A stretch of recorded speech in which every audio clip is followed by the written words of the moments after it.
Good morning friends, welcome to my new video. तो आज मैं स्टार्ट करने वाला हूं क्लास 7 का एक्सरसाइज 1.2 का क्वेश्चन नंबर 8। क्वेश्चन में बोल रहा है कि एक सीमेंट का कंपनी है जो व्हाइट सीमेंट के हर एक बोरा को 8 रुपए में बेचने पर उसे प्रॉफिट होता है, यानी लाभ होता है।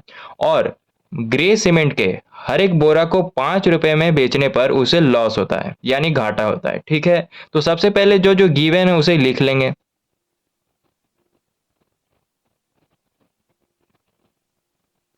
व्हाइट सीमेंट के हर एक बोरा को 8 रुपए में बेचने पर उसे प्रॉफिट होता है, तो यहां पर लिखेंगे profit of one bag of white cement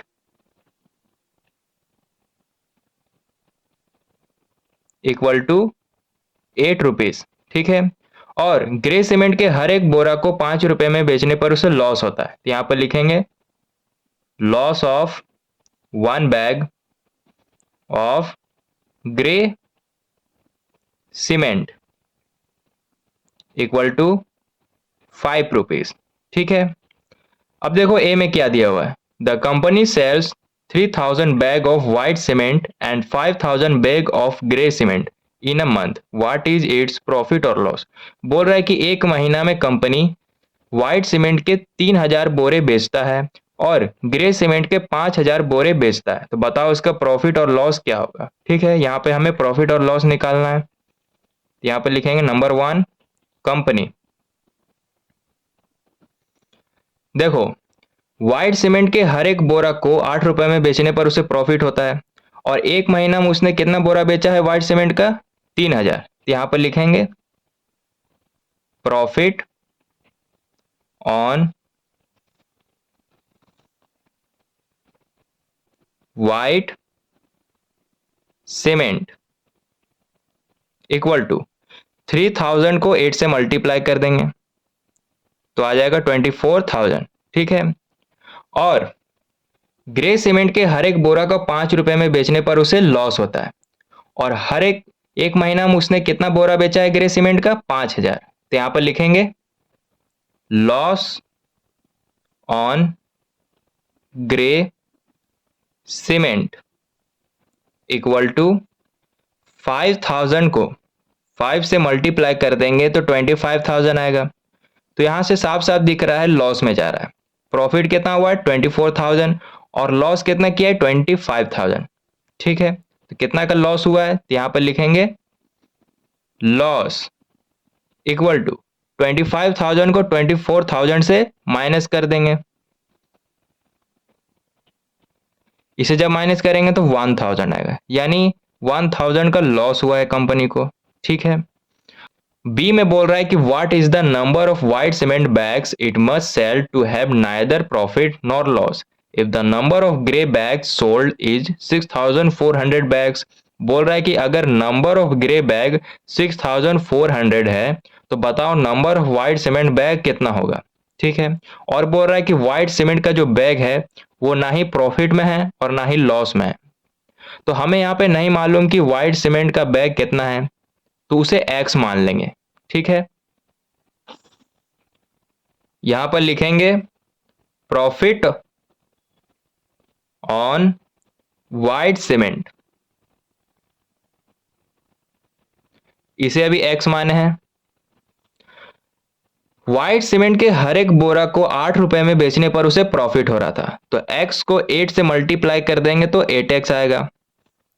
और ग्रे सीमेंट के बैग को कितना सोल्ड किया गया है? 6400। तो यहां पर लिखेंगे loss on grey cement equal to 6400। हर एक ग्रे सीमेंट के बोरा को 5 रुपए में बेचने पर इसे लॉस हो रहा था, तो 6400 को 5 से मल्टीप्लाई कर देंगे तो 32,000 आ जाएगा। अब देखो, क्वेश्चन में बोल रहा है कि ना ही ये प्रॉफिट में है और ना ही लॉस में है, यानी ये दोनों इक्वल में हो जाएगा। क्या बोले? ना ही ये प्रॉफिट में है और ना ही ये लॉस में है। तो प्रॉफिट किसके इक्वल हो जाएगा? लॉस के इक्वल हो जाएगा। ठीक है, तो प्रॉफिट में कौन है? 8x इक्वल टू लॉस में कौन है 32,000।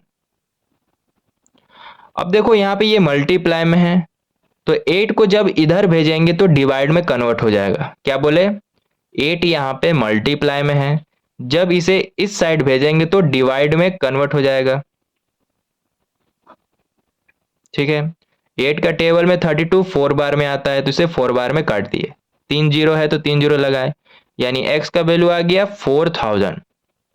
अब देखो प्रॉफिट ऑन व्हाइट सीमेंट को कितना माने है 8x, तो x के जगह में 4000 को पुट करेंगे, तो यहां पर लिखेंगे profit on white cement equal to 8x।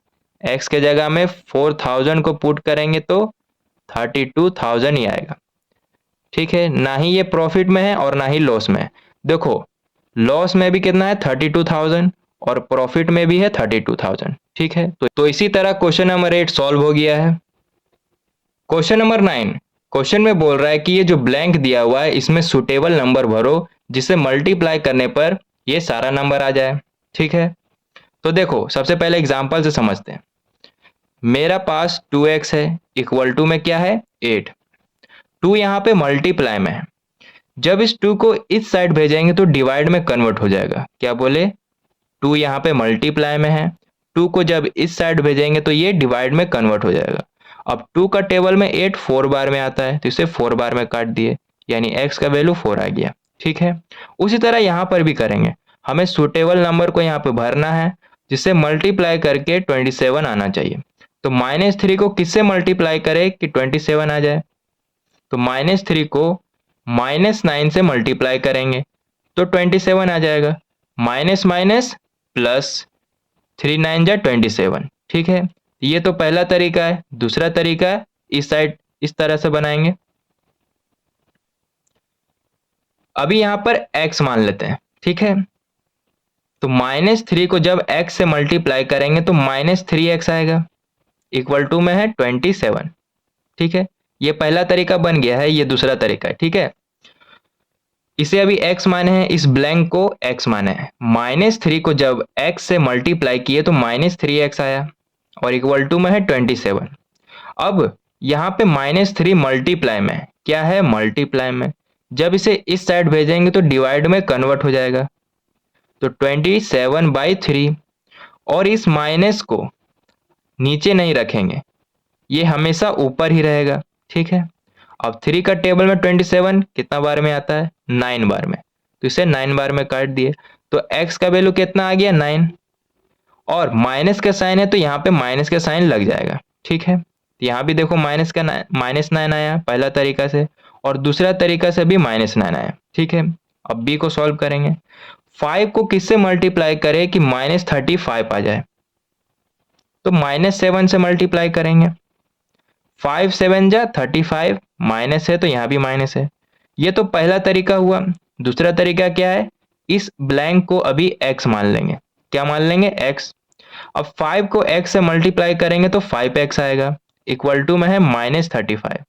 अब 5 यहाँ पे मल्टीप्लाई में है, क्या है मल्टीप्लाई में, जब इसे इस साइड भेजेंगे तो डिवाइड में कन्वर्ट हो जाएगा, -35/5।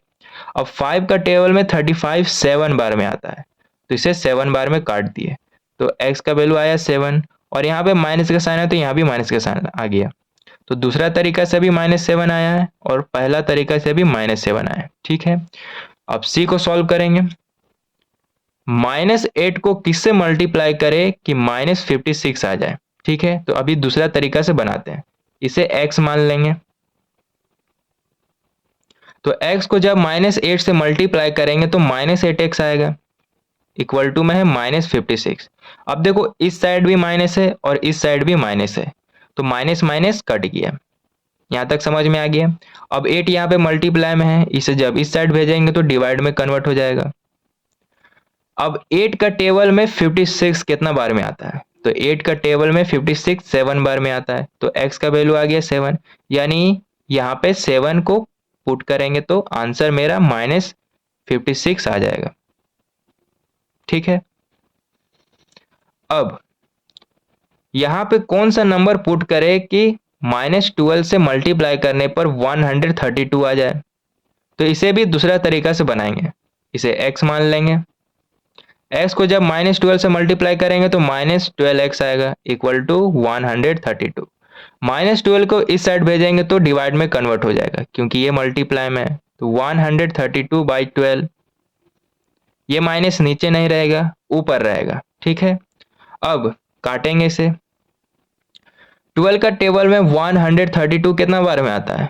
11 बार में आता है, तो इसे 11 बार में काट दिए तो x का वैल्यू कितना आया? -11, यानी यहाँ पे -11 पुट होगा। तो इसी तरह क्वेश्चन नंबर 9 का सारा क्वेश्चन सॉल्व हो गया है।